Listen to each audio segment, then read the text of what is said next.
안녕하세요. 저는 서울에 사는 50대 초반 여성입니다. 현재는 남편과 딸아이, 이렇게 셋이 함께 살고 있어요. 아들은 지금 외국에 나가 있고요. 네 식구예요. 이제 곧 친정엄마가 우리 집으로 들어오실 건데 그러면 아들 방을 쓰실 계획입니다. 당분간은 그렇게 지내면서 이사 계획을 세우고 있어요.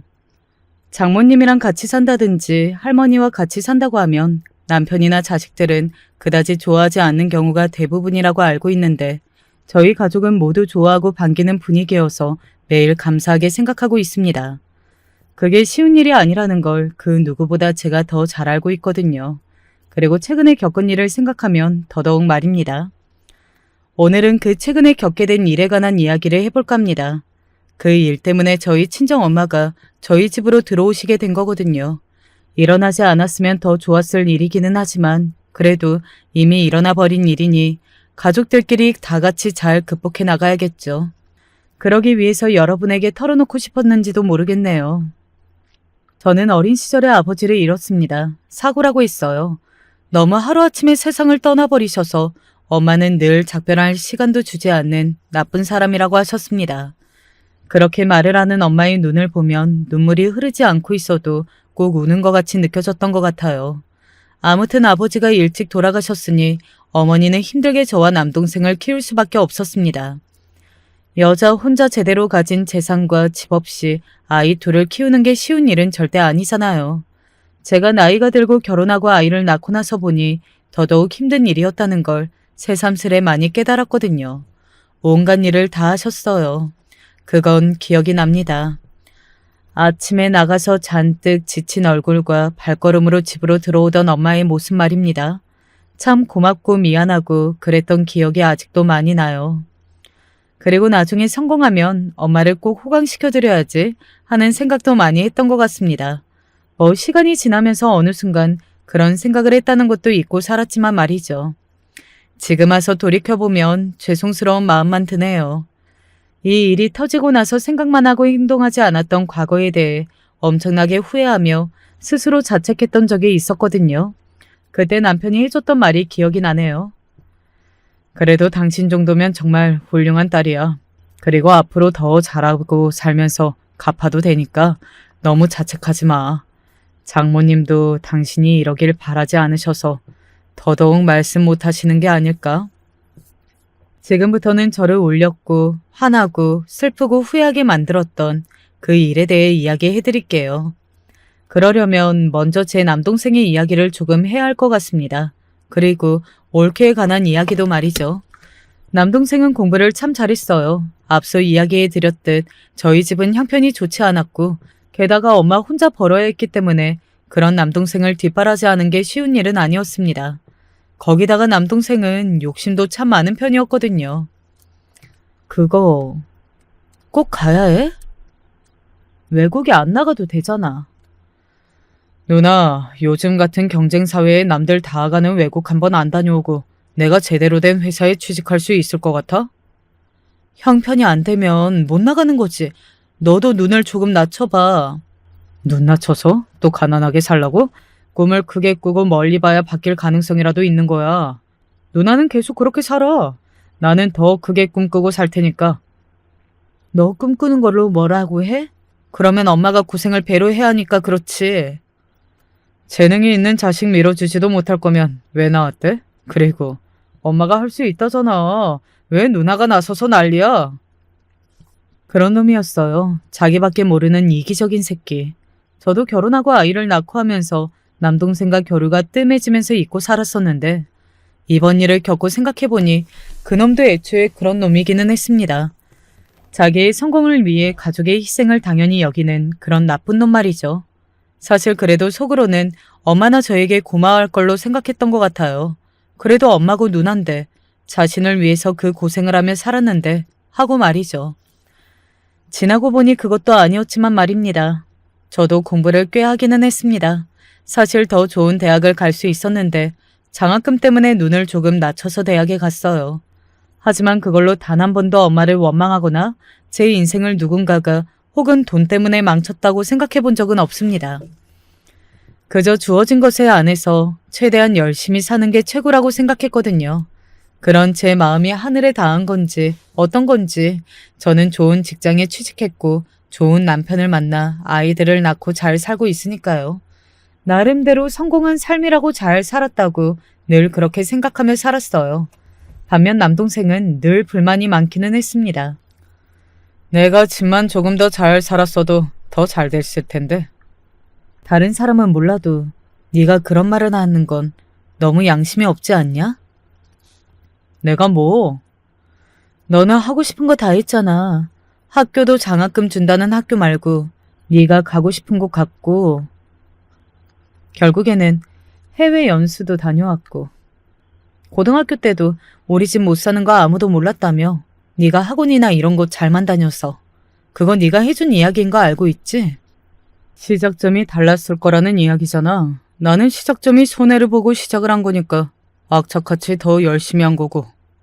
그렇다고 한들 너는 다른 애들에 비해서 딱히 덜 누리고 산 것 같지는 않으니까 적어도 그 말이 네 입에서 나올 이야기는 아니라는 소리야. 제 그 말에 남동생이 화가 난 듯 저를 노려보더군요. 그래서 지금 누나는 나보다 못 누려서 억울하다는 소리야? 나는 그걸 억울하다고 생각한 적 없어. 억울해하는 너를 보면서 웃기다고 생각하는 거지.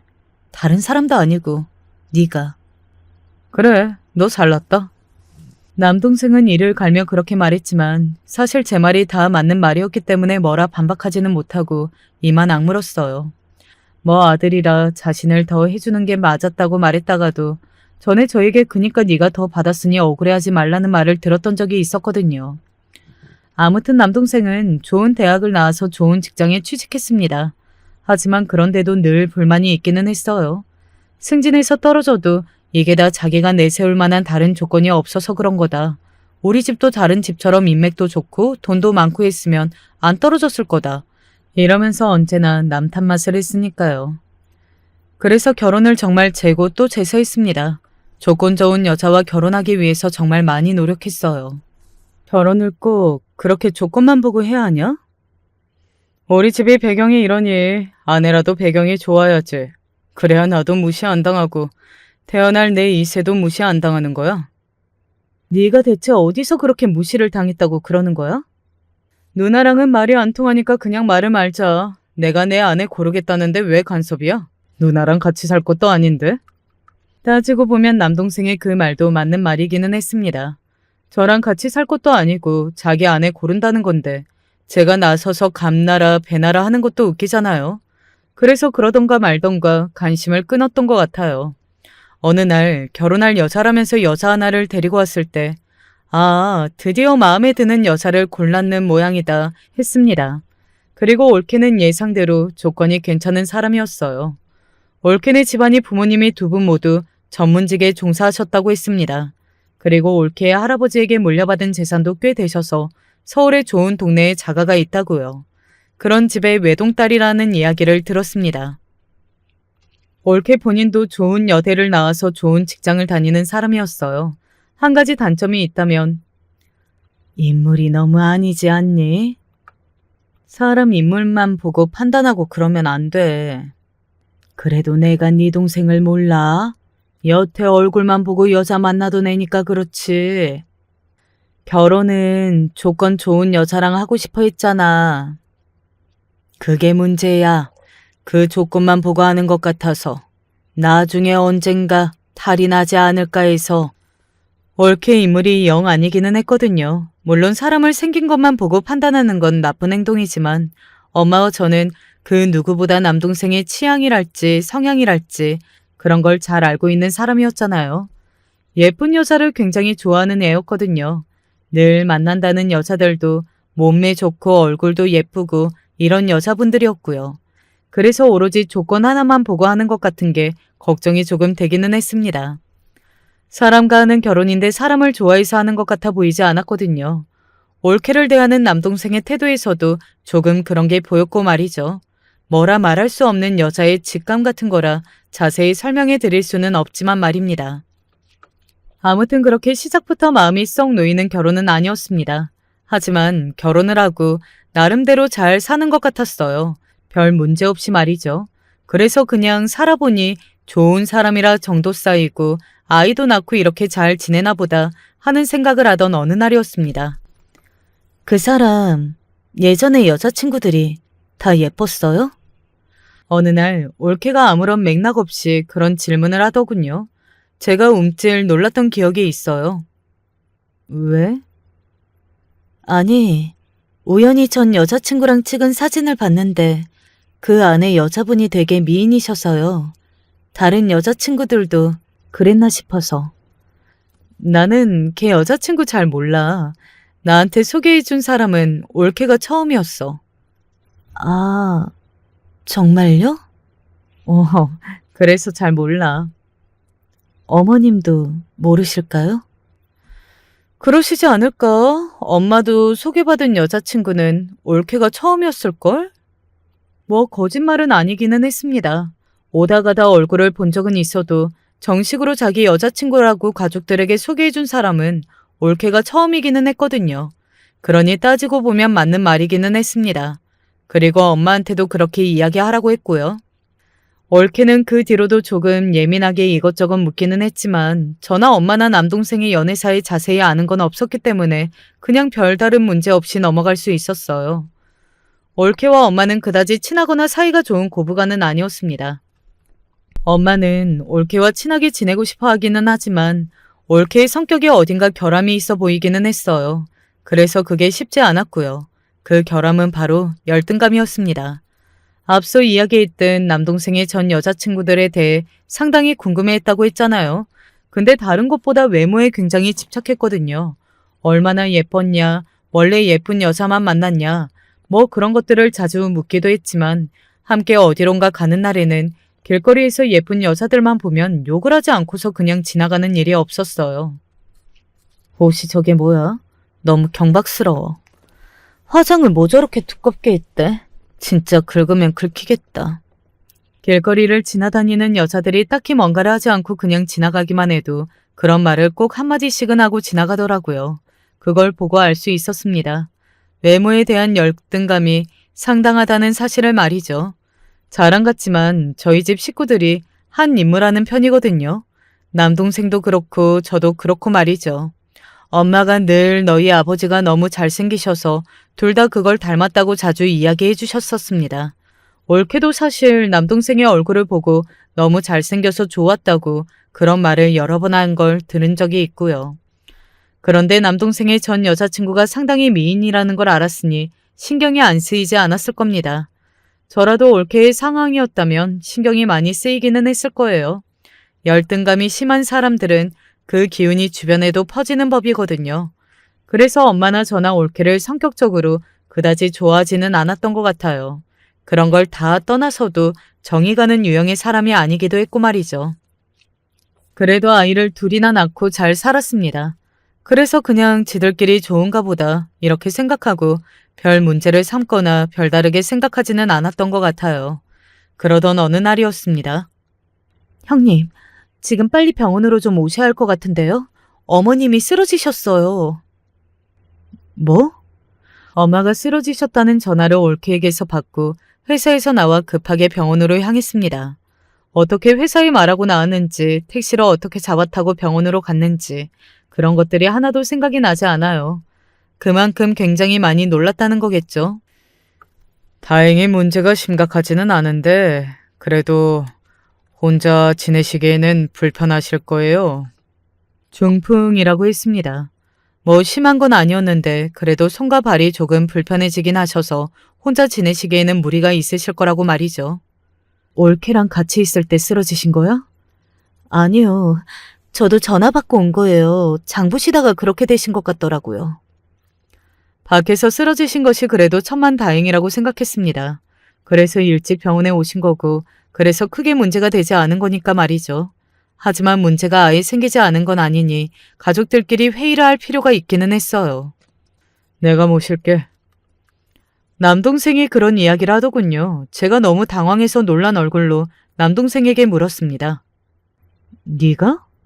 뭘 그렇게 놀라? 내가 아들이고 그리고 누나 말대로 여태 어머니한테 받은 것도 제일 많고 이래저래 내가 모시는 게 맞지. 아니, 그건 그런데 저는 요양원에 모시자고 할 줄 알았거든요. 그래서 제가 모시겠다고 말하기 위한 마음의 준비도 어느 정도 하고 대화를 나눴기 때문에 남동생의 그 말이 더더욱 놀라울 수밖에 없었습니다. 그리고 상당히 의외이기도 했고 말이죠. 남동생에 대해서 너무 안 좋게만 생각하고 있었나 하는 생각에 조금 미안해지기도 하더군요. 올케, 괜찮겠어? 보아하니 올케와는 전혀 상의가 안 된 것 같아 보였어요. 올케가 상당히 당황한 얼굴로 남동생을 바라보고 있었거든요. 그래서 제가 걱정스러운 마음에 올케에게 물었던 것 같아요. 어머니 몸이 아주 불편하신 것도 아니고, 그리고 원래 알아서 잘하시는 분이라 신경 쓸 것도 별로 없을 거고, 무엇보다 이전에 이런 문제가 생기면 우리가 모시는 게 맞다고 이미 이야기 다 했었어. 그렇지? 남동생이 올케를 보며 그렇게 말했습니다. 그런 상황에서 어떻게 아니라는 말이나 거절을 할 수 있었겠어요. 마지못해 올케가 고개를 끄덕이는 게 보였습니다. 저는 그 마지못한 올케의 반응이 영 마음에 걸렸고 말이죠. 그래서 이렇게 말했어요. 힘들면 편하게 이야기해도 돼. 억지로 하는 건 좋은 게 아니니까. 아니에요. 억지로 하는 거 정말이에요. 그렇게 말하는 올케는 어딘가 진심 같아 보이기는 했습니다. 그래서 그냥 믿고 넘어갔던 것 같아요. 무엇보다 남동생이 그런 말을 하던 게 어딘가 믿음이 가기는 하더라고요. 이제 철이 들었나 싶기도 했고 말이죠. 그리고 실제로 엄마가 퇴원하고 나서 남동생이 집에 들어간 초반에는 정말 잘 지내는 것 같았습니다. 처음에 얼마간은 제가 걱정이 돼서 조금 자주 찾아갔었거든요. 같이 지내보니까 또 얘가 그냥 볼 때랑은 다르더라. 누구? 올케? 애가 생각보다 속정도 많고 생각도 깊어. 그래. 그러면 다행이네. 그리고 무엇보다 올케는 남동생을 무척 좋아했거든요. 결혼하고 수년이 지나서도 그게 눈으로 보일 정도로 말입니다. 그래서 남동생이 싫어하는 짓은 하지 않으려 노력하는 것 같았고 말이죠. 여자 문제라면 눈이 조금 뒤집히는 것 같기는 했지만요. 아무튼 엄마에게 찾아갈 때마다 올케에 대한 좋은 이야기만 들었습니다. 그래서 어느 순간부터는 저도 완전히 마음을 놓았던 것 같아요. 그리고 올케나 남동생도 다르게 보게 되었고 말이죠. 나이가 들어서 철이 든 것도 원래는 좋은 사람이었는데 내가 잘 몰랐든 뭐든 상관없었습니다. 지금 엄마한테 잘하는 게 제일 중요한 거였으니까 말이죠. 그렇게 저는 또 제 삶을 바쁘게 살았던 것 같아요. 그 뒤로도 계속 들여다보고 관심을 가졌어야 했는데 내가 그간 너무 무심했구나 하는 후회를 아직도 하고 있습니다. 처음 이상함을 느낀 건 엄마와 통화가 잘 되지 않는 부분이었던 것 같아요. 얼른 끊자. 엄마 요즘 무슨 일해? 왜 이렇게 늘 바빠? 아니, 할 말도 없는데 전화 오래 붙잡고 있으면 뭐해. 그래도 안부 전화한 딸 매번 일찍 끊으려고 하니까 그렇지. 옆집 할망구 오기로 해서 그래. 그 할머니랑은 되게 사이좋게 잘 지내더라. 죽이 잘 맞나 봐. 죽이 잘 맞아. 그래도 너무 집으로 자주 부르고 그러지 마. 올케가 아무 말 안 해도 속으로는 안 좋아할 수도 있어. 그래, 알았어. 어느 순간부터는 저도 올케를 완전히 신뢰하고 있었습니다. 사실 핑계 같기는 했지만 그럴 수밖에 없었어요.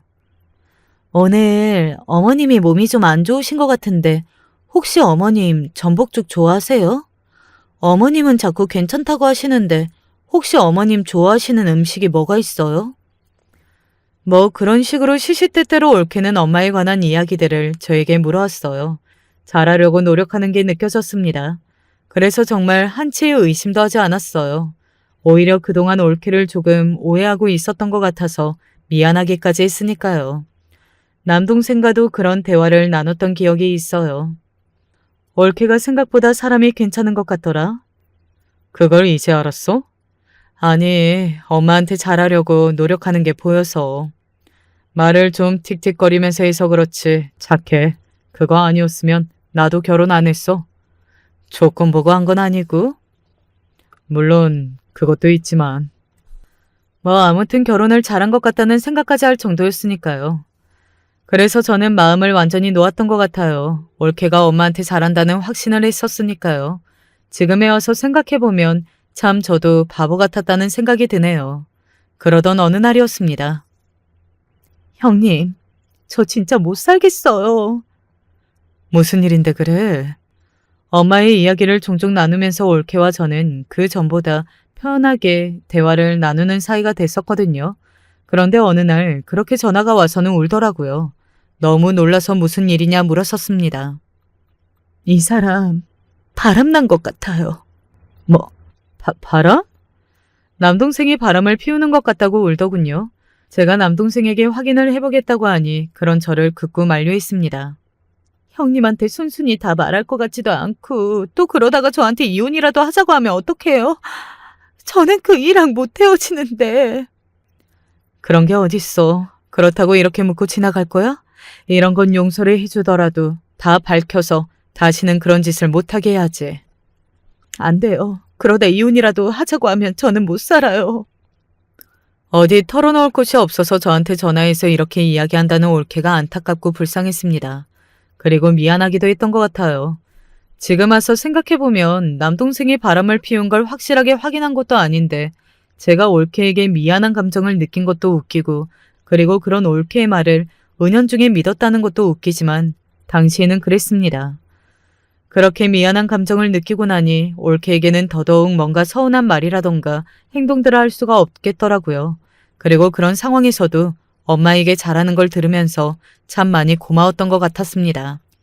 그런 이유들로 정말 한치의 의심도 하지 않았던 것 같아요. 올케를 말이죠. 그런데 그런 저를 바로 의심 덩어리로 만든 일이 하나 생겼습니다. 엄마, 나 오늘 집에 가려고 하는데 올케 있어? 오게? 지금? 왜 그렇게 놀라? 원래 자주 가는 건 아니었어요. 안 그래도 엄마 모시느라 신경 쓸 게 많을 텐데 저까지 자주 가면 간섭하는 것 같을까봐 눈치가 보였었거든요.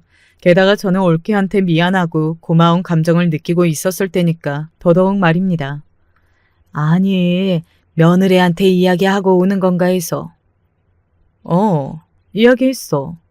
아, 그래? 그러면 됐어. 엄마의 반응이 조금 많이 이상하다고 생각했던 것 같아요. 올케가 허락했다니까 그 전에는 엄청 뭐랄까 무서워하는 것 같기까지 하던 반응이 순식간에 안심으로 바뀌는 게 느껴졌거든요. 눈치를 봐서 그런다고 하기에는 과한 감정이었습니다. 뭘 그렇게 무서워해? 올케나 엄마 아들이 뭐라고 해? 무슨 그런 거 없어. 엄마의 그 반응이 더더욱 저의 의심을 키웠습니다. 그리고 올케의 집에 갔을 때는 그 의심이 정말 폭발했어요. 엄마가 과도하게 눈치를 보고 있었습니다. 언제부터 그렇게 되었는지는 모르겠지만 그 전에 봤을 때만 하더라도 그 정도는 아니었거든요. 조금 눈치를 보고 있다 생각은 했지만 그래도 그건 올케에 대한 미안한 감정 때문에 그런 거겠거니 했는데 지금은 그렇게 생각해도 너무 과했어요. 엄마, 어디 안 좋아? 아, 왜? 아니? 왜 그렇게 안절부절 못해? 내가 엄마 잡아먹어? 아니야. 내가 무슨. 엄마는 그렇게 말하는 와중에도 심지어 그 자리에 있지도 않은 올케 눈치를 봤습니다. 직감적으로 알 수 있었어요. 엄마와 올케 사이에 무슨 일이 있다는 사실을 말입니다. 무슨 일 있지? 무슨 일은 무슨. 아무 일도 없어. 나한테 이야기해. 무슨 일 있는 것 같으니까. 아, 얘가 참 없다니까 그러네. 저는 한참을 캐물었고 엄마는 대답해주지 않았어요. 하지만 포기할 생각은 없었습니다. 그래서 한 번 더 물어보려고 하던 찰나에 올케가 집으로 왔습니다. 그리고 저는 확신에 확신을 했어요. 엄마와 올케 사이에 무슨 일이 있다는 사실을 말입니다. 그것도 엄마에게 매우 좋지 않은 쪽으로 말이죠. 형님 오셨어요? 올케가 그렇게 웃으며 들어오는데 엄마가 올케의 눈치를 한번 보더군요. 그리고는 조용히 부엌으로 들어가셨습니다. 나 물 좀. 제가 가져다 드릴게요. 어머니는 앉아 계세요. 올케가 그렇게 말하며 엄마의 어깨를 가만히 잡았습니다. 사실 여기 대화만 보면 아무 문제가 없어요. 심지어 엄마를 챙겨주기까지 하는 모습이니까 말이죠. 하지만 엄마의 태도는 아주 큰 문제가 있었습니다. 올케가 엄마의 어깨를 잡을 때 저는 봤어요. 엄마의 흔들리는 동공과 움찔하는 어깨를 말입니다. 그리고 올케가 부엌으로 들어가고 나서는 그게 더더욱 심해져서 몸을 잠시 사시나무 떨듯 떨었어요. 그리고는 저와 눈을 마주치고는 다급히 화장실을 가고 싶다고 자리를 피하셨습니다. 저는 그 자리에서 굳었습니다. 순간 제가 뭘 본 건가 싶은 생각에 멍해지는 기분마저 들었던 것 같아요. 이게 뭐지? 하는 생각에 사고를 정상적으로 할 수 없었습니다. 형님, 식사하시고 가실 거죠? 아니, 나 오늘 식구들이랑 밖에서 먹기로 했어. 아, 아쉽다. 그러면 다음에 꼭 같이 먹어요. 또 오세요. 아시겠죠? 그래. 하지만 그날은 거기서 뭘 더 할 수는 없었습니다. 엄마에게 캐물을 수도 없었고 그렇다고 올케한테 물어볼 일은 더더욱 아니잖아요. 저는 그날 집으로 돌아와서 정말 잠 한숨 못 잤던 것 같아요. 엄마의 그 사색이 된 얼굴로 흔들리는 동공 그리고 사시나무 떨듯이 떨던 모습이 잊혀지지 않았습니다. 그래서 바로 다음 날 남동생에게 전화를 걸었어요. 너 요즘 집에 무슨 일 있냐? 왜? 무슨 일? 아무 일도 없는데? 아니, 어제 엄마 보러 갔는데 엄마가 어딘가 컨디션이 정 같지 않아 보이셔서. 그런가? 나는 모르겠는데 아무 일 없어. 그날 몸이 조금 안 좋으셨던 거 아니야? 그런가? 그런가는 무슨 아니었습니다. 저는 눈치가 상당히 빠른 편이었어요. 알 수 있었습니다. 남동생이 거짓말을 하고 있다는 그 사실을 말이죠. 그래서 그냥 먼저 선수쳐서 그런가 라고 한 거였어요. 제가 의심하고 있다는 것을 알지 못했으면 해서 말이죠. 남동생과 통화를 한 뒤 저는 몰래카메라를 하나 샀습니다. 물론 그게 옳지 못한 행동이라는 건 너무 잘 알고 있었어요. 그래서도 안 되었고 말이죠. 하지만 그 당시에 저는 다른 생각을 할 수 없었어요. 그 집에서 엄마에게 무슨 일이 일어나고 있는 건지 알아야 했습니다. 어떻게 보면 저도 이성을 잃은 상태였다고 볼 수 있겠네요. 오늘 집에 가도 돼? 오늘요? 집에 과일이 선물로 좀 들어왔는데 이거 엄마도 드시고 올케도 먹으면 좋을 것 같아서 이것만 주고 갈게.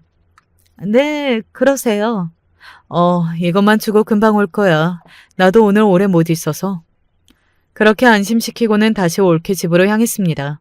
엄마는 왜 이렇게 금방 또 왔냐고 했어요. 그런 엄마의 말에서 여기에 지금 있지도 않은 올케의 눈치를 보고 있다는 생각이 들어서 마음이 한편이 너무 찝찝해졌습니다.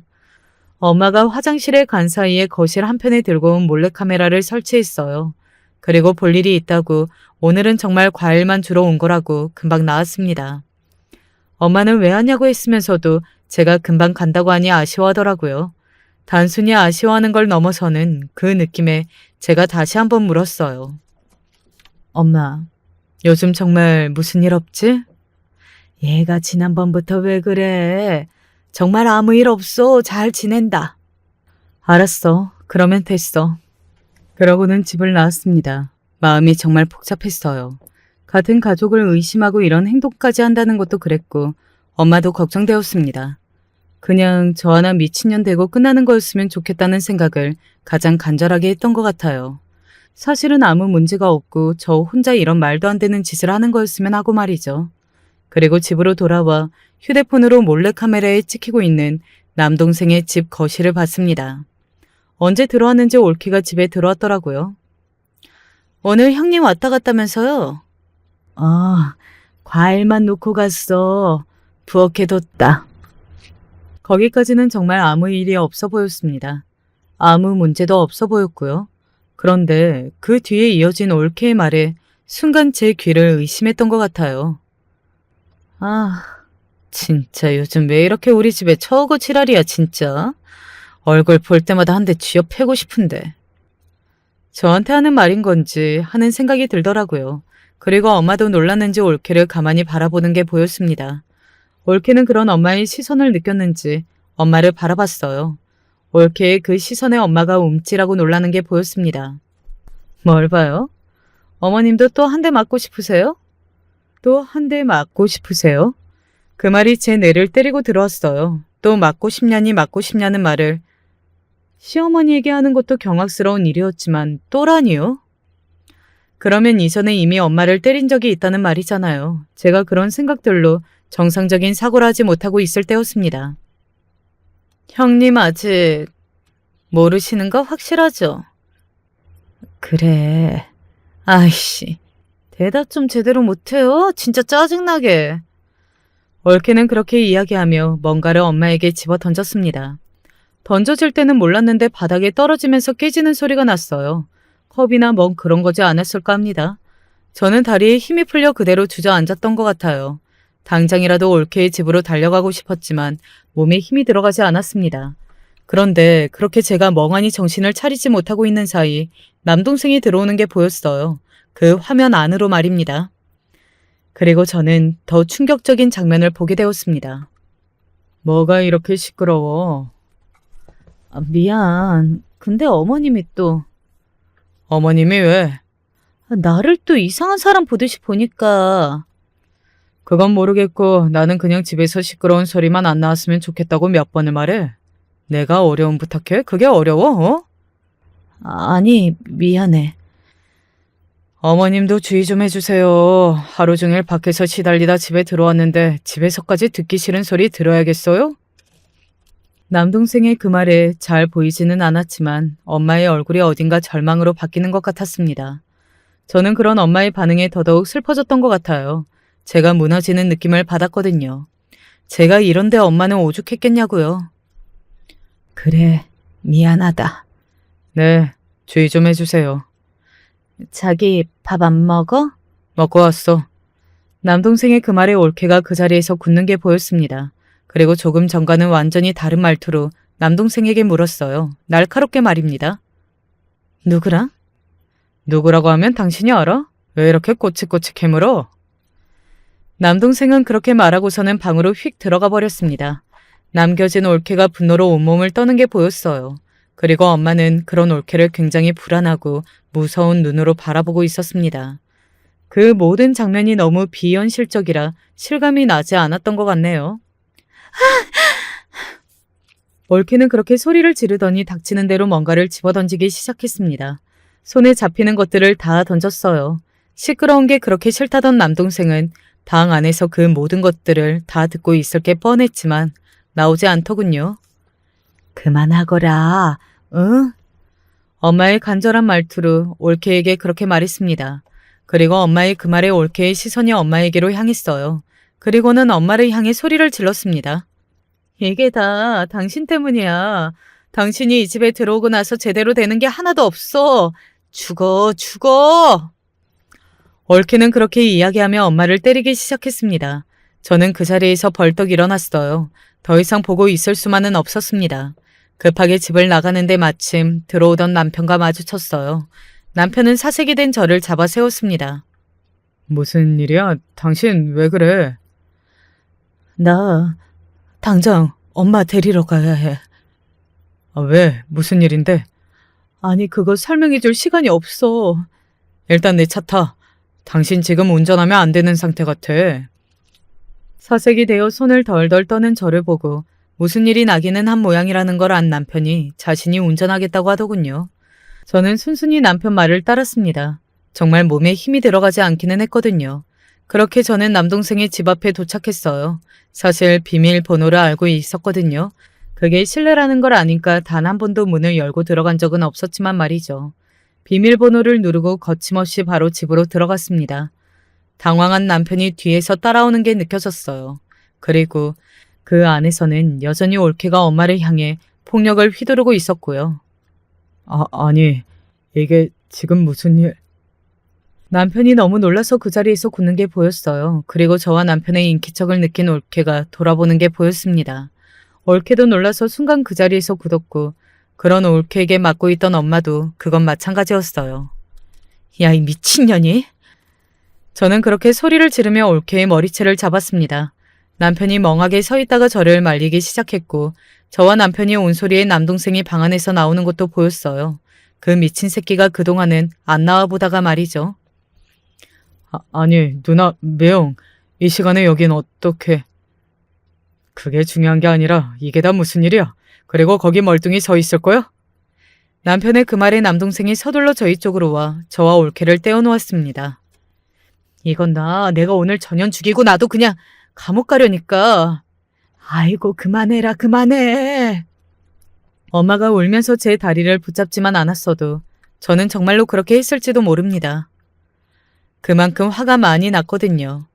제가 저에게 스스로 놀랄 정도로 말이죠. 엄마, 짐 챙겨. 당장 짐 챙겨!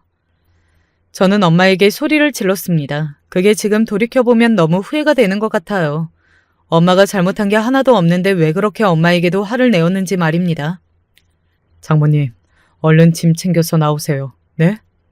남편이 엄마를 조심스럽게 설득하고 이야기하는 게 들렸습니다. 저는 그런 두 사람의 대화를 귀로만 들었어요. 눈은 올케와 남동생을 노려보고 있었거든요. 그 두 사람은 저와 남편의 등장에 굉장히 당황한 게 보였습니다. 여긴 어떻게 알고 오셨어요? 너는 그 와중에 그게 궁금하니? 누나, 다 오해야. 일단 내 말부터 들어보고. 오해 같은 소리하고 넘어졌네. 네가 제정신이니 지금? 엄마가 아무리 엄청난 잘못을 저질렀다고 해도 밖에서 며느리한테 지 부인한테 맡고 있는데 방 안에서 처박혀서 나와보지도 않아? 너 정말 나한테 죽고 싶지 않으면 그 입 다물고 닥쳐라. 나 지금 심정 같아서는 둘 다 경찰서에 신고해서 확 쳐넣어버리고 싶으니까. 알았어? 남동생은 그런 제 말에 할 말이 없다는 듯 입을 다물더군요. 너네 둘 다 내가 가만히 안 둘 줄 알아. 알았어? 그렇게 말한 뒤 짐을 챙겨서 나온 엄마와 남편과 함께 저희 집으로 왔습니다. 만약에 엄마만 아니었다면 거기서 두 연놈 머리채를 더 잡았을 거예요. 하지만 지쳐 보이는 엄마를 일단 집으로 모시고 가고 싶었습니다. 그날 바로 여태 무슨 일이 있었던 거냐고 언제부터 이랬던 거냐고 정말 하나부터 열까지 다 캐묻고 싶었지만 그러지 않았어요. 사실 그러려고 했는데 남편이 말렸습니다. 일단 오늘은 어머님 쉬시게 하고 내일 다시 이야기하자고 말이죠. 남편의 그 이야기를 듣고 보니 엄마가 상당히 지쳐 보이기는 하더군요. 그래서 저도 어쩔 수 없이 그렇게 하겠다 했어요. 그리고 다음 날 저는 엄마에게 모든 이야기를 다 들을 수 있었습니다.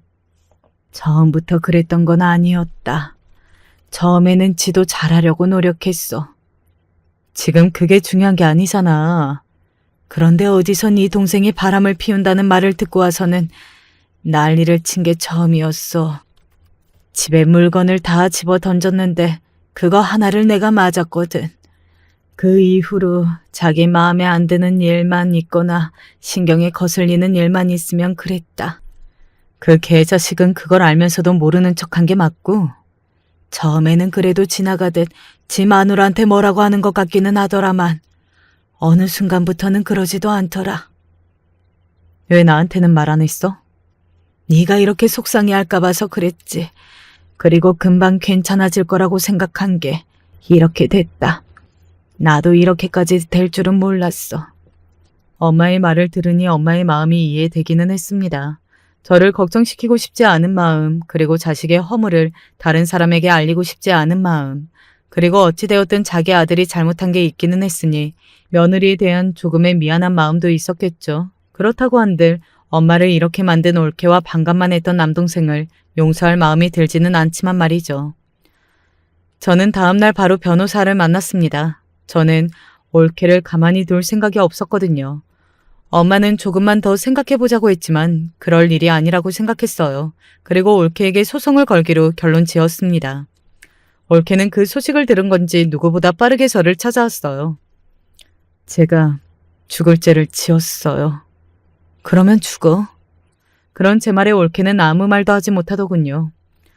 저는 그 무슨 말을 하던 그녀를 용서해줄 생각이 없었습니다.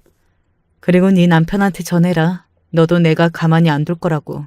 알겠어?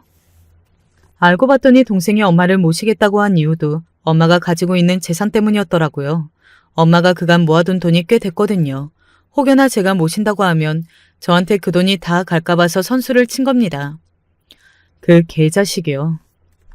저는 정말 인간에 대한 혐오가 이렇게까지 올 수가 있는 거구나 하는 생각을 그 일을 겪으면서 참 많이 했던 것 같아요.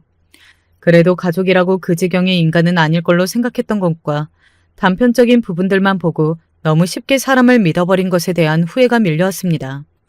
그리고 그만큼 그들을 용서할 수 없었고요. 소송을 하니 소문이 났어요. 며느리가 시어머니를 때렸다. 이런 소문은 그 동네에 파다하게 퍼졌습니다. 그리고 남동생과 올케가 지나갈 때마다 사람들이 수근거리고 손가락질을 했다고 하더군요. 그래서 쫓기듯 그 동네를 벗어날 수밖에 없었다고 말이죠. 그리고 남동생의 회사에도 그 소문이 다 났다고 했습니다. 그 동네에 남동생의 회사 사람들이 살고 있었던 모양이더라고요. 참 세상 좁다는 생각이 많이 들었던 것 같아요. 아무튼 그래서 남동생은 이혼을 할 수밖에 없는 상황이 되었습니다. 다 버티고 있다가는 본인도 본인 어머니의 폭행에 가담했다더라. 이렇게 소문이 퍼져나갈 지경이었으니 말이죠. 본인이 그렇게 원하던 처가의 재력과 엄마의 재산을 둘 다 하루아침에 잃어버린 겁니다. 뒤늦게 잘못했다고 무릎 꿇고 사과를 하고 우는 소리를 했지만 엄마도 저도 남동생을 더 이상 보고 싶지 않다고 다시는 보지 말자는 쪽으로 이미 결론을 내린 다음이었어요. 엄마의 마음이 언제 어느 때 어떤 식으로 약해질지는 아직은 모르지만 지금까지는 남동생의 얼굴을 보고 싶어 하지는 않으십니다. 남동생의 얼굴을 보면 며느리가 자기를 때린 걸 알면서도 모른 척했던 얼굴이 생각이 나서 괴로우시다고 말이죠. 그리고 올케는 정말 가장 큰 벌을 받은 셈이 되기는 했습니다. 사실 올케가 그렇게까지 돌아버렸던 이유도 다 본인의 남편인 동생에 대한 불안감 때문이었잖아요. 남동생이 자신의 곁을 떠날까 봐서 말이죠. 그런데 정말 이혼을 한 거니 얼마나 미쳐버리겠어요. 하루는 저를 찾아와서 울면서 빌더군요. 얼마나 큰 소리로 정신이 나간 사람처럼 길바닥에 주저앉아 우는지 지나가는 사람들이 다 쳐다봐서 여간 난감한 게 아니었습니다. 정말 죽을 죄를 지었어요. 다시는 안 그럴 테니까 한 번만 용서해 주세요. 형님, 저는 그 사람 없이는 못 살아요. 그 이야기를 왜 나한테 해? 엄마랑 나는 그 새끼랑도 인연 끊기로 했으니까 거기 가서 죽이 되든 밥이 되든 알아서 해. 니들이 어떻게 살든 나는 이제 그거 신경 안 써. 용서를 해주시면 남편이 그래도 저를 받아줄지도 모르잖아요. 싫다니까? 그런 제 말에 또 다른 사람이 된 것처럼 저를 노려보기도 했고 말이죠. 진짜 어디 아픈 사람 같았습니다. 실제로도 그래서 그쪽 집안에서 올케를 병원에 입원시키느니 마느니 이런 이야기를 한다고 듣기는 했어요. 그러든가 말든가이지만 말이죠. 조카는 그 댁에서 키운다고 했습니다. 남동생이 양육권을 포기하고 줬다고 하더군요. 그래서 조카는 외갓집에서 자라게 되었다고 말이죠. 불행 중 다행인 점은 그분들이 조카를 무척 예뻐하신다고 들었어요. 그건 정말 다행한 일이라고 생각합니다. 그 어린 게 대체 무슨 잘못이 있겠어요. 엄마는 여전히 힘들어 하십니다. 너무 충격적인 일을 많이 듣고 보고 겪다 보니 정신적인 트라우마가 상당하신 듯 했어요. 때때로 악몽을 꾸시는 듯 온몸이 다 땀에 젖어서 놀라서 잠에서 깨시기도 했고 길거리에서 올케와 닮은 여자만 봐도 그대로 주저앉기도 하셨어요. 저는 그런 엄마를 볼 때마다 새롭게 올케에 대한 분노가 다시 차오르곤 합니다. 그러고는 다짐하죠. 절대로 용서하는 일이 없을 거라고 말입니다. 남동생은 작은 집으로 이사를 했다고 했습니다. 회사는 소문이 다 퍼지기는 했지만 그만두지 않고 계속 다닌다고 했어요. 뭐 본인도 아는 거죠. 여기를 나가봐야 다른 곳으로 갈 수도 없고 뾰족한 수가 나오는 게 아니라는 걸 말입니다. 시간이 약이라는 말이 있으니 조용히 다니면서 언젠가 조용해지기만을 바라고 있을 거라고 생각합니다. 그리고 한 가지 알게 된 반전 아닌 반전은 남동생은 바람을 피운 적이 없다는 사실이었습니다. 회사 프로젝트 때문에 친하게 지내는 동료가 있었는데 그 동료가 남자인데 여자 같은 이름이라고 하더군요. 그리고 올케가 그 이름만 보고 여자인 줄 알고 오해를 한 거라고 말이죠. 저는 그 모든 상황이 무슨 드라마 같아서 그냥 웃음만 나왔던 것 같아요. 올케는 나중에 그 사실까지 알고 나서는 정말 오열하며 남동생을 찾아가 빌고 또 빌었다고 했습니다. 하지만 주위의 시선을 신경 쓴 건지 그래도 도저히 다시 함께 살 용기가 없었던 건지 남동생은 올케를 받아주지 않았고요. 제 이야기는 여기까지입니다. 요즘 엄마의 근황을 짧게나마 알려드리자면 병원도 다니시고 운동도 다니시고 새롭게 취미생활도 다니시면서 나름 즐겁게 지내려고 노력 중이세요. 아직 완전히 괜찮아진 건 아니지만 이 부분 또한 시간이 약이라고 생각합니다.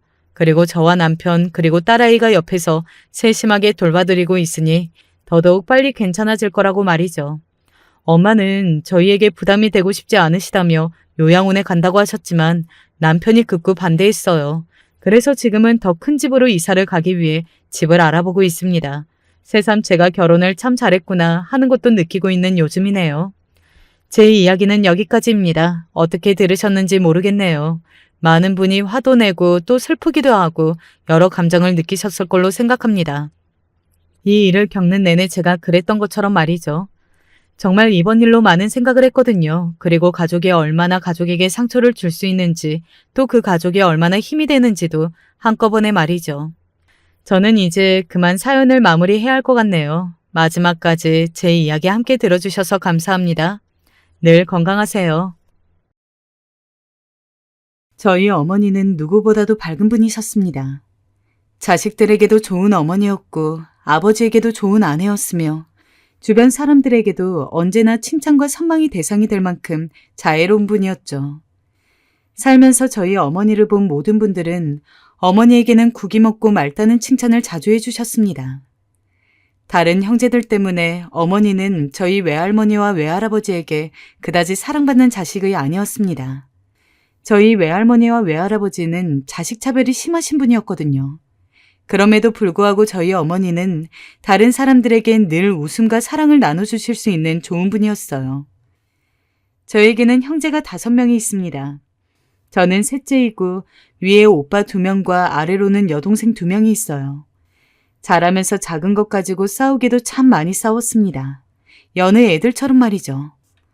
5 형제를 모두 돌보기에는 부모님의 형편이 그다지 좋지 않았기에 저희는 일반적인 다른 형제 많은 집들처럼 먹을 거 하나에도 눈에 불을 켜고 덤볐습니다. 조금이라도 내가 더 먹으려고 다른 형제들에게 시도 때도 없이 시비를 걸게 일쑤였죠. 아, 내가 먼저 집었잖아. 숟가락 안 내려놔? 싫어. 언니가 포기해.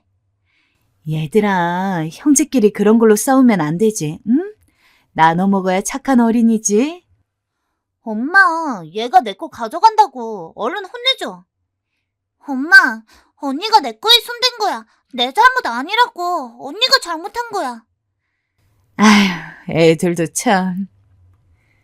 늘 바쁜 아버지를 대신해서 어머니는 저희 형제들의 싸움을 말리느라 바빴습니다. 그래서 많이 지치시기도 했죠. 어쩔 땐 어린 나이임에도 불구하고 어머니의 지친 모습이 눈에 보이기도 했어요. 사실 자식 5명을 키운다는 게 쉬운 일이 아니잖아요.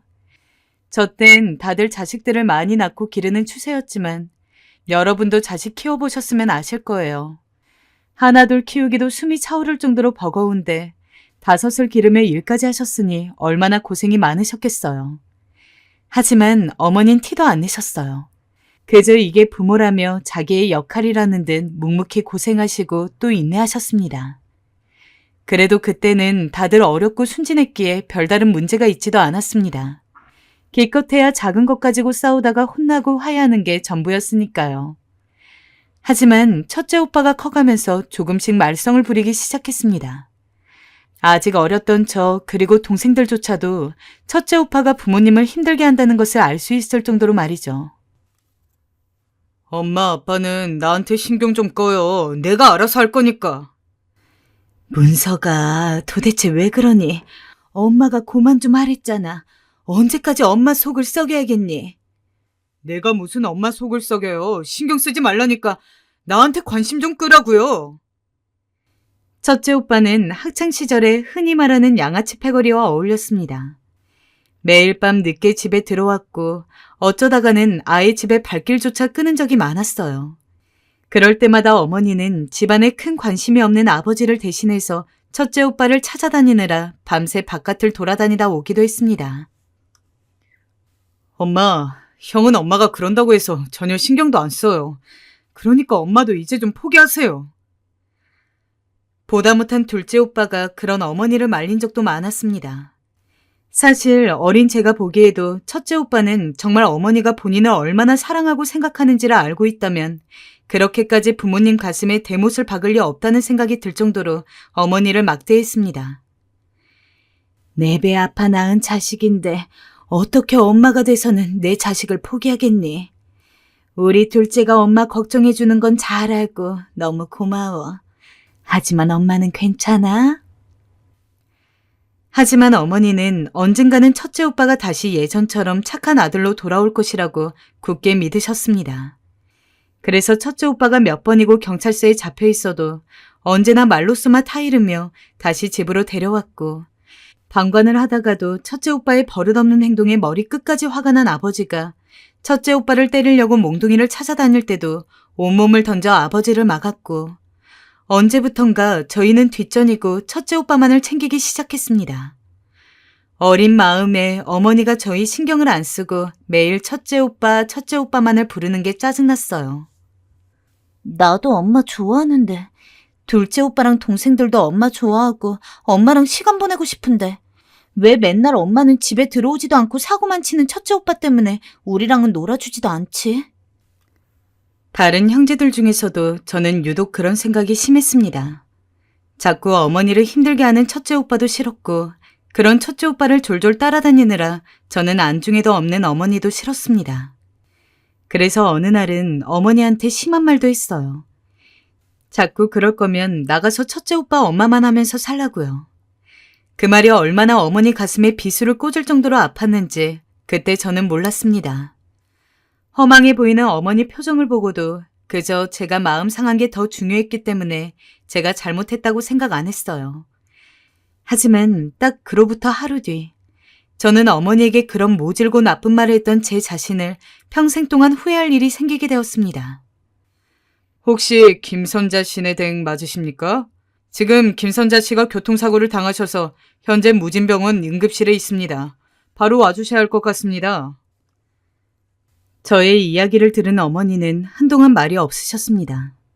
그리고 다음 날 아침에 너무 미안하다고 내가 첫째에게만 신경 쓰느라 소홀하게 했다면서 저 좋아하는 돼지고기를 구워주겠다고 일찍 장을 보러 나갔습니다. 저는 드디어 어머니가 제 투정을 들어주었다는 생각에 너무 기뻐서 어서 빨리 어머니가 구워줄 돼지고기를 먹을 시간만을 기다리고 있었어요.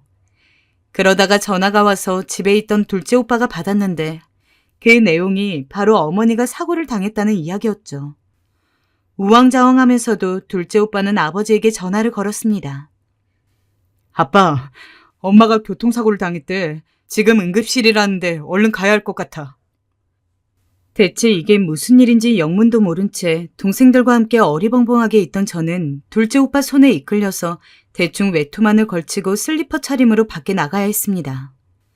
둘째 오빠는 저와 동생들에게 엄마가 차 사고가 났대.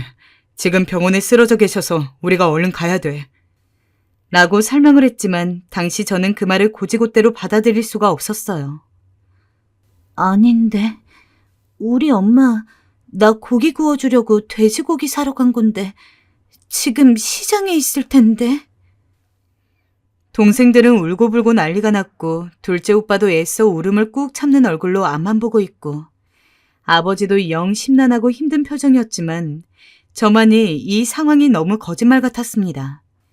그래서 병원에 도달했을 때도 어머니 걱정에 발을 동동 구르는 다른 가족들과는 달리 아무 생각도 들지 않았어요. 하지만 처참한 몰골로 누워있는 어머니를 보자마자 눈물이 왈칵 쏟아졌습니다.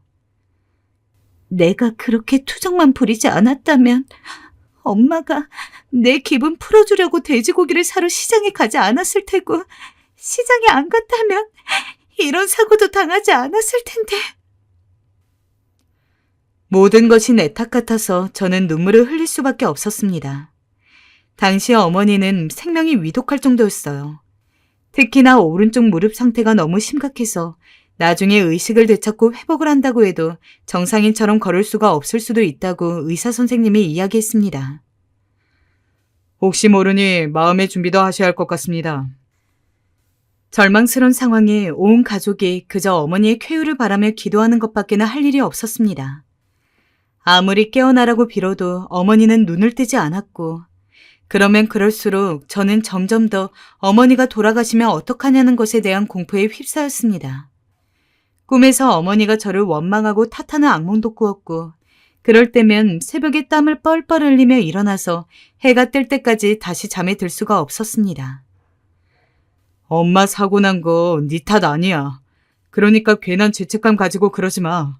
그런 생각이 들 때마다 그냥 엄마가 빨리 깨어났으면 좋겠다는 생각만 해. 제가 힘들어할 때마다 둘째 오빠는 그런 저를 달래주었습니다. 둘째 오빠도 당시 어렸기 때문에 본인도 엄마가 사고를 당한 것에 대해서 슬프고 견디기 힘들었을 텐데 그래도 오빠는 언제나 자기보다 더 어린 저를 보듬고는 했습니다. 그래도 둘째 오빠가 그만큼 저에게 신경을 써주었기에 저도 나중 가서는 그저 엄마가 빨리 깨어나기만을 바라면서 병원에 가고 또 갔어요. 그러기를 2주일째 드디어 어머니가 눈을 떴습니다. 엄마, 우리 알아보겠어? 이대로 어머니가 돌아가실까 불안해했던 저희 가족은 어머니가 저희를 제대로 기억하고 있으며 완벽히 정신이 돌아왔다는 것을 확인하고 나서야 안도의 한숨을 내쉴 수 있었어요. 어머니가 깨어나면 절대로 그 앞에서 울지 않으리라 다짐했는데 막상 계속해서 감겨있던 어머니의 눈꺼풀이 밝게 뜨이고 그 눈길이 저희 쪽을 향하자마자 저는 신발이 벗겨질 기세로 달려가서는 어머니의 침대 근처에서 그 마른 손을 꼭 붙잡고 너무 죄송하다고 잘못했다고 사죄할 수밖에 없었습니다. 엄마, 미안해. 나 때문에 엄마가 나 돼지갈비 구워준다고 시장만 안 갔어도 나 때문이야. 엄마가 다친 거 다 나 때문이야. 미안해, 엄마. 다시는 안 그럴게. 나 용서해줘. 괜찮아, 문희야. 엄마 괜찮아. 너 때문에 다친 거 아니야. 그러니까 그만 울자. 우리 착한 딸, 응? 저는 저를 달래려는 엄마의 손길에 또다시 울음을 터뜨렸어요. 그리고 그 후 어머니는 다행히 돌아가시지 않고 깨어나기는 했지만 사고의 충격으로 오른쪽 무릎뼈를 쓰기가 힘들어졌습니다. 그랬기에 걸음을 옮길 때마다 어쩔 수 없이 다리를 절뚝거렸습니다. 조금이라도 높은 곳으로 올라가면 무릎이 쓰리도록 아파서 제대로 어디를 가기 위해서는 최소한 목발을 짚거나 휠체어를 타야 했어요. 아픈 어머니의 모습에 저희는 견딜 수가 없었지만 그럼에도 어머니는 언제나 괜찮다는 말만 했습니다. 하지만 이런 어머니 모습을 보고 놀리는 아이들이 있었어요. 지금 생각하면 너무 괴로운 기억인데요. 철없는 꼬마들이 어머니가 다리를 절뚝거리며 걷는 걸 보고 절름발이라고 놀려댄 거예요. 아무리 철이 없어 그런다지만 엄마라 해도 어떻게 상처받지 않을 수 있겠어요. 그럴 때마다 저는 돌멩이를 들고 쫓아가서 고래고래 소리를 지르곤 했습니다.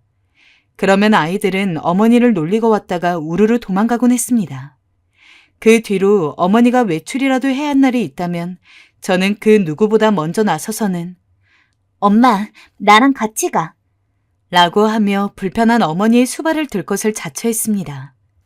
그러던 어느 날 제가 하루 어머니를 모시지 못한 날이 있었어요. 당시 대학 진학을 위해 꽤 열심히 공부를 하고 있었는데요. 좋은 대학을 목표로 해서 그런지 하루 종일 공부를 해도 모자라더군요. 그래도 내가 성공해서 우리 엄마를 조금이라도 더 편하게 해드리자는 목표가 있었기 때문에 질리도록 의자에 엉덩이를 붙이고 공부해 나갔습니다. 엄마, 시장에 좀 다녀올 테니 공부하고 있어라. 시장? 엄마, 같이 가. 아니야, 엄마 혼자 다녀올 수 있어. 평소 같았으면 어떻게든 하던 공부를 내팽개치고 어머니를 도우려 나섰을 겁니다. 하지만 잠도 쪼개고 줄여가며 공부하던 때라 이미 여기에 온 신경을 집중하고 있었기에 어머니가 집 밖으로 힘겹게 나가는 소리를 모르는 척하고 말았죠. 그리고 몇 시간 후 제 행동을 다시금 너무나도 후회하게 되었어요. 어머니가 얼굴과 다리에 상처를 입은 채로 돌아오셨더라고요. 엄마, 무슨 일이야? 넘어진 거야? 그게... 어머니는 어쩐지 쉽사리 말을 잇지 못했습니다. 손까지 조금 떨고 계셨죠.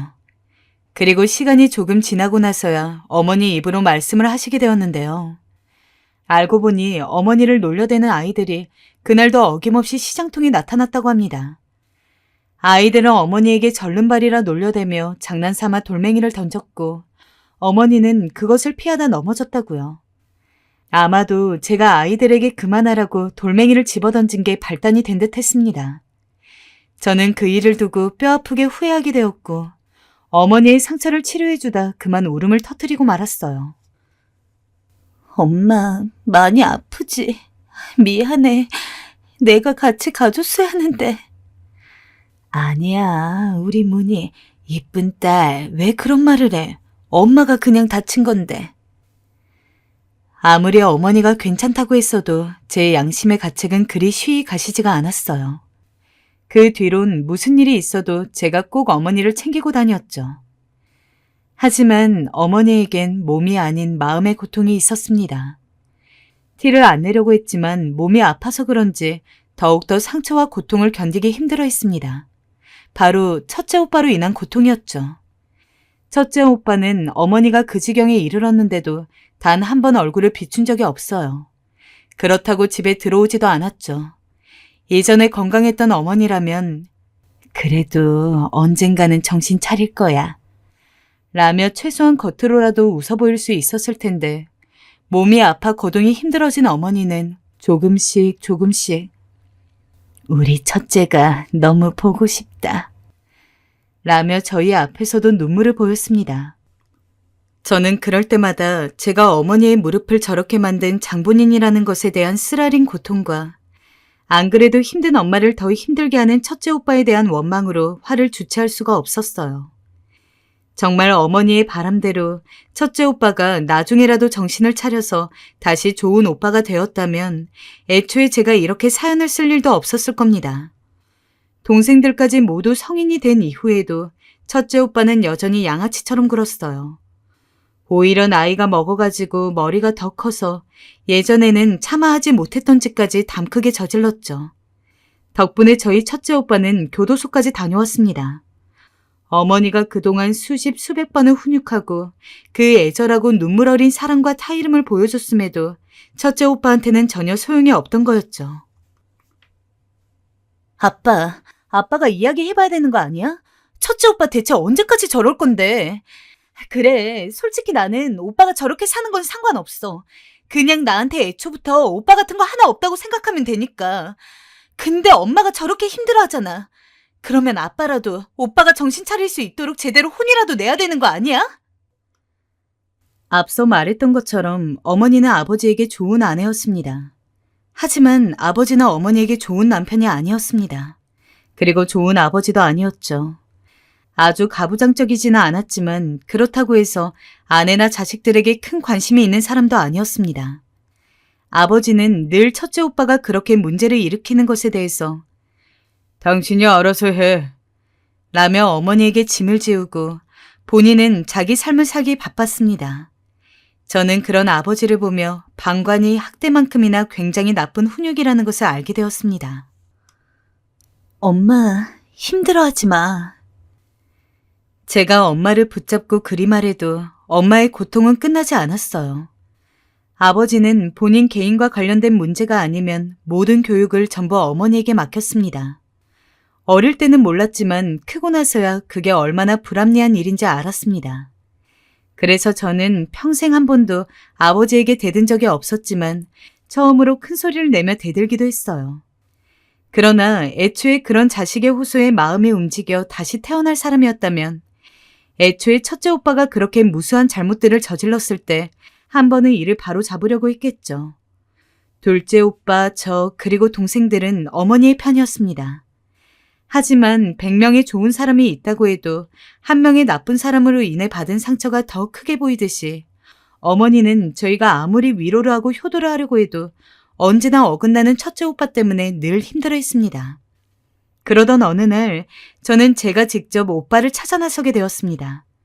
어머니가 워낙에 힘들어하니 저라도 오빠를 찾아 무슨 수를 써야겠다고 생각을 한 거예요.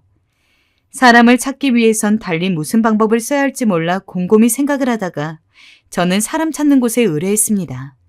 비용도 만만치 않았지만 당시엔 뭐라도 해야 제 마음이 좀 나아질 것 같았어요. 그리고 그렇게 해서 만나게 된 오빠의 꼴은 그야말로 망난이었어요. 왜 왔냐? 오빠, 지금 엄마가 오빠 때문에 힘들어해. 집으로 들어와. 나 거기로는 안 돌아가. 내가 말했지. 내가 알아서 한다고. 오빠는 거의 양아치 꼴로 나돌아다니고 있었어요. 딱 봐도 오빠가 무슨 짓을 하고 다닌지는 알 것 같았죠. 분명 사람들에게 피해 끼치며 나쁜 짓 하고 돌아다니는 게 뻔했는데 동생이라도 제가 그걸 그대로 두고 볼 수는 없겠더라고요. 그래서 저는 아빠에게 이어 오빠에게까지 소리를 질렀습니다. 제발 정신 좀 차려. 오빠가 장남이면 우리도 챙기고 엄마 아빠도 보살펴야지. 아니면 최소한 사고는 치지 말던가. 하지만 저는 말을 잊지도 못했어요. 말을 더 하려는 순간 오빠에게 뺨을 얻어맞았거든요. 갑작스레 날아온 충격에 처음엔 제가 무슨 일을 당한 건지도 몰랐습니다. 몇 차례 더 뺨을 맞은 후에야 오빠가 절 때렸다는 걸 알게 되었죠. 사람이 너무 충격을 받으면 말도 못한다더니 제가 딱 그랬습니다. 화가 났지만 한편으론 오빠가 무섭기도 했어요. 완전히 눈이 돌아버린 사람은 더 이상 제 오빠가 아니었어요. 가족도 아니었고 그저 낯설고 무서운 사람이었죠. 저는 그 길로 도망치듯 오빠를 피해 집으로 돌아왔어요. 그리고 제가 당한 일을 말도 하지 못하고 그저 혼자 끙끙 앓았습니다. 당시 제 나이는 20살 초반이었어요. 대낮에 사람들이 보는 길거리에서 오빠에게 맞은 그런 일은 쉽사리 잊을 수 없는 나이였죠. 문희야, 얼굴이 안 좋은데 어디 아프니? 어머니가 가끔 저에게 걱정스러운 얼굴로 물었지만 저는 어머니가 더 충격받을까봐 말도 못하고 있었습니다.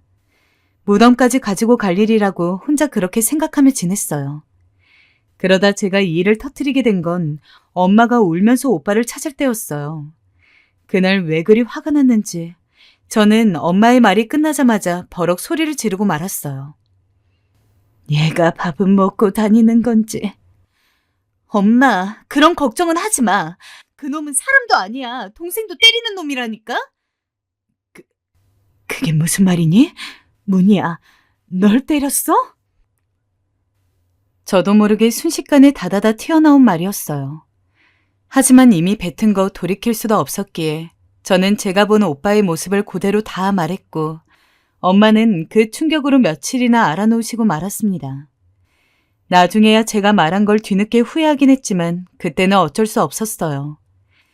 그리고 그런 어머니를 한 번 더 좌절케 하는 사건이 생기고 맙니다. 바로 아버지의 갑작스러운 비보였죠. 저는 아직도 아버지가 돌아가신 날의 기억이 생생합니다. 일주일도 넘은 긴 장마로 인해서 매일같이 꿉꿉하다가 이상하게도 그날은 유독 화창했어요. 그래서 오랜만에 어머니에게 우리 가족들끼리 가까운 데 산책이나 다녀오자 라며 어머니를 모시고 집 근처 공원에라도 갈 채비를 하고 있었어요. 저희가 마침 또 그날은 다 같이 시간이 맞아 모여 있었기 때문에 간만에 기분 전환도 할 겸 옷을 입고 거의 나가기 직전이었죠. 그때 어머니의 핸드폰으로 전화가 왔습니다. 밝은 얼굴로 전화를 받았던 어머니는 통화가 이어질수록 정말 당장이라도 쓰러질 것 같은 얼굴이 되어서 손을 바들바들 떨었습니다. 엄마, 갑자기 왜 그래? 무슨 전화길래 그래? 네 아버지가 사고를 당했는데. 어머니는 차마 말을 잇지 못했지만 그 자리에 있던 저희 모두 직감했습니다. 아버지에게 안 좋은 일이 일어났다는 것을요. 저희가 아버지를 찾아 병원에 갔을 때는 이미 아버지의 숨이 끊어져 있는 상황이었습니다. 어머니는 아픈 다리를 잇고 흰천이 덮인 아버지 시신 곁으로 가서 끔찍한 소리를 내며 울다가 쓰러지셨고 저희는 아버지를 잃은 슬픔을 느낄 새도 없이 어머니를 신경 써야 했습니다. 사실상 그때는 이미 첫째 오빠랑 완전히 연을 끊은 것이나 다름이 없었기에 둘째 오빠와 저, 나머지 동생들끼리 어머니를 돌보았어요. 하지만 저희도 나이가 적은 편이 아니었기 때문에 다들 가정을 꾸리고 있었습니다. 현실적으로 남편이나 아내, 그리고 자식들까지 있는 상황에서 선뜻 몸이 불편한 어머니를 쉽게 돌볼 수 있는 사람이 없었어요. 그래서 남편이 있었지만 다른 형제들과 달리 자식이 없는 제가 어머니를 돌보겠다고 했습니다. 내가 엄마 돌보고 있을 테니까 오빠랑 너희들은 신경 안 써도 돼. 정말 그래도 괜찮겠어? 그럼 괜찮고 말고. 어머니를 그만큼 아끼고 사랑했던 것도 있지만 여전히 어머니가 이렇게까지 움직이는 것이 불편해진 것에 대해 제가 원인이 되었다는 그러한 부채감도 한몫을 했습니다. 어떤 이유에서든 결국 저는 약 2년 동안 어머니와 함께 한 집에서 지냈습니다. 다행히 남편이 어머니를 어려워하지 않았고 저희 집 사정을 전부 이해해 주었기 때문에 크게 눈치가 보이지는 않았어요. 어머니도 저희와 지내는 걸 좋아하셨어요. 나이 들어서 너희들에게 민폐가 아닐까 했는데 우리 이서방도 그렇고 딸도 날 위해주니 엄마가 더 바랄 게 없네. 고맙다. 어머니는 혼자 있으시다가 저희와 함께 지내니 일어나고 자는 게 쓸쓸하지 않다고 하셨어요. 그러면서도 늘 자신이 짐이 될까봐 노심초사하셨죠. 저와 남편은 그런 어머니 성격을 알았기에 더 나서서 보살피려 했습니다. 어머니가 좋아하는 걸 사다 드리고 어머니와 함께 볕 좋은 날에 산책을 나가기도 하면서 가족이 누릴 수 있는 세상 따뜻한 시간을 보내었습니다. 하지만 2년이 되었을 쯤 그런 저희의 평화도 한순간에 깨지고 말았습니다. 저희 집 사정이 안 좋아지면서였죠. 저와 남편은 당시 자그마한 카페를 하나 운영하고 있었는데 주변에 경쟁 가게들이 생기면서 매출이 급감한 탓이었습니다.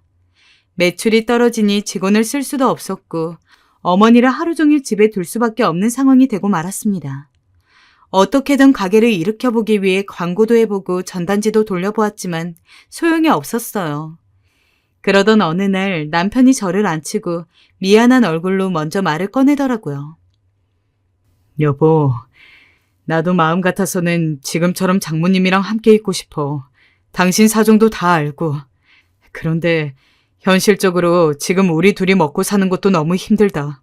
그런 상황에서 예전처럼 함께 지내기는 힘들 것 같아. 이런 이야기에서 미안해. 어머니가 평소에 사치를 그러신 분도 아니었습니다. 오히려 저희 신경 쓸까봐 일부러 배부르다는 핑계 대면서 밥도 덜 드시고 저희가 가끔 어머니 입으라고 옷이라도 사다 드려도 아휴, 뭘 이런 거 사, 돈 아깝게. 라며 수십 번도 더 거절하신 분이었어요. 그런데도 불구하고 어머니와 함께 살기가 힘들 정도로 저희 사정이 심각했습니다. 허나 결정을 했다고 해도 이런 이야기를 어떻게 어머니에게 전해야 할지 몰라 숱한 밤을 망설였습니다.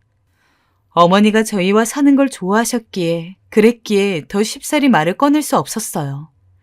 그런데 어떻게 아셨던 걸까요? 어느 날 갑자기 지친 얼굴로 카페에서 돌아왔는데 진수성찬과 같은 상이 차려져 있는 게 아니겠어요? 엄마가 한 거야? 오랜만에 우리 딸이랑 사위 주려고 한번 솜씨 좀 발휘해봤는데 입에 맞을지 모르겠네. 자네도 얼른 들어봐. 아, 네. 장모님, 감사합니다. 그날따라 엄마는 유독 환히 웃고 계셨습니다. 게다가 반찬들도 저와 남편이 좋아하는 음식이었죠.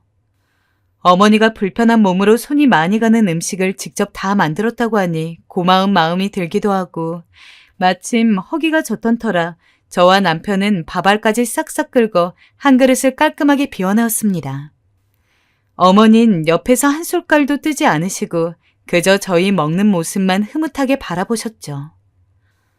엄마, 왜 안 먹어? 입맛 없어? 엄마는 만들면서 몇 개 주워 먹었더니 배부르다. 그리고 엄마는 저희가 밥을 다 먹고 차를 마시는 시간에 먼저 입을 떼셨습니다. 이제 자기가 혼자 살 때가 된 것 같다고요. 저와 남편은 순간 서로의 얼굴을 쳐다보았습니다. 지금껏 엄마가 신세 많이 졌네. 고마웠어, 자네도. 늙은이 데리고 살아주기가 어디 쉬운가. 고마운 마음뿐이네 그려. 내가 뭐라도 해주고 싶은데 해줄 게 밥뿐이어서. 엄마. 저는 그만 목이 매 어머니를 불렀습니다. 어머닌 제 마음을 안다는 듯 손을 꼭 잡아주셨어요. 괜찮다면서 엄마 걱정은 말라고 덧붙이면서요. 저는 그런 어머니 손을 차마 놓지 못하고 그 자리에서 밥 아래 얼굴을 묻고 눈물을 떨구었습니다. 섭섭해하실 법도 한데 오히려 저희 부부에게 고마워하며 미안해하며 밥을 차려주신 게 참 어머니다웠습니다. 반대로 제 마음은 가시방석에 앉은 듯 불편했지만요. 하지만 며칠 뒤 너무 다행스러운 소식을 듣게 되었어요. 다행히 이런 저의 사정을 알게 된 넷째 동생이 내가 어머니랑 같이 살게 라고 이야기해 준 거죠. 그렇게 죄송스럽지만 한편으로는 다행스럽게도 자식으로서 아예 어머니를 저버리지 않아도 되었습니다. 비록 어머니가 동생네서 산다고 해도 연락은 자주 드렸어요. 동생 부부 생활에 귀찮은 일이라도 만들게 될까봐 찾아가기는 힘들었지만 그래도 더욱더 어머니에게 자잘한 안부 전화를 많이 했습니다. 오죽하면 어머니가 앞으로는 매일같이 전화하지 말라고 못 박을 정도로 말이죠. 어머니가 넷째 동생네 집에 가게 된 뒤로 저희는 이전보다는 훨씬 더 여유롭게 살 수 있었지만 그럼에도 여전히 우리 사정 때문에 어머니와 함께 살지 못하게 된 것에 대해 저는 큰 죄책감을 가지고 있었습니다. 엄마 여기서 잘 지내고 있으시니까 언니도 너무 신경 쓰지 마. 형부랑 둘이 어떻게 해야지 잘 살 수 있나 그런 생각만 하고 지내. 물론 넷째 동생을 믿지 않았던 것은 아닙니다. 하지만 저 역시 어머니와 평생 함께 살 것이라고 마음을 먹고 모셨는데도 불구하고 이렇게 생각지도 못한 일 때문에 함께 살기 힘들어진 상황이 생기지 않았습니까? 동생이라고 해서 그런 상황에서 완벽히 자유롭지 않을 거라고 보았고 어머니가 계속해서 여기 맡겨지고 저기 맡겨지고 하는 일들이 생길까봐 걱정이 많이 되었습니다. 그리고 아니나 다를까 어머니가 넷째 동생의 집에서 2년 정도 지냈을 때 넷째 동생 역시 집안 사정으로 어머니와 함께 살기가 힘들어진 순간이 오고 말았습니다. 이유는 달랐을지언정 과정은 저와 같았습니다. 결국 어머니는 넷째 동생네 집에서도 나와서 그 뒤로는 막내 동생네 집에서 함께 살아야 했고 나중에 가서는 둘째 오빠네 집에서도 살아야 했습니다. 그리고 결국 어머니를 아무도 못 모시는 상황까지 오게 되었습니다.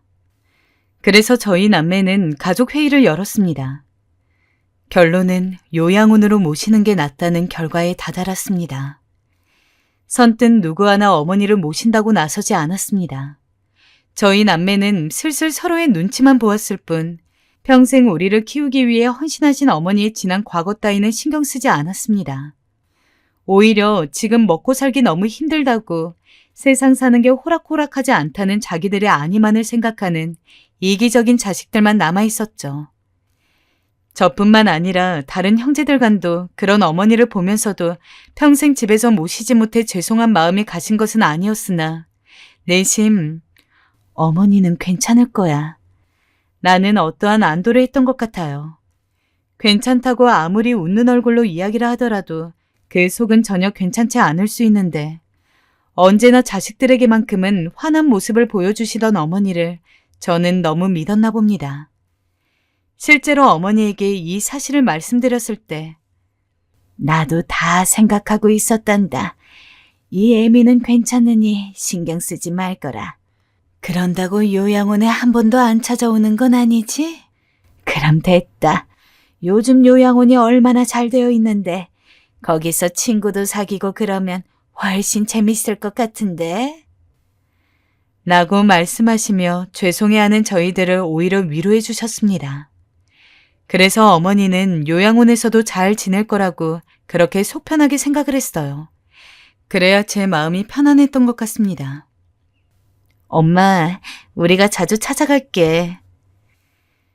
그래서 어딘가 그늘이 져 있던 어머니의 모습을 발견하지 못하고 그렇게 웃으면서 안일하게도 자주 찾아가겠다는 말이나 눈치 없게 뱉고 말았습니다.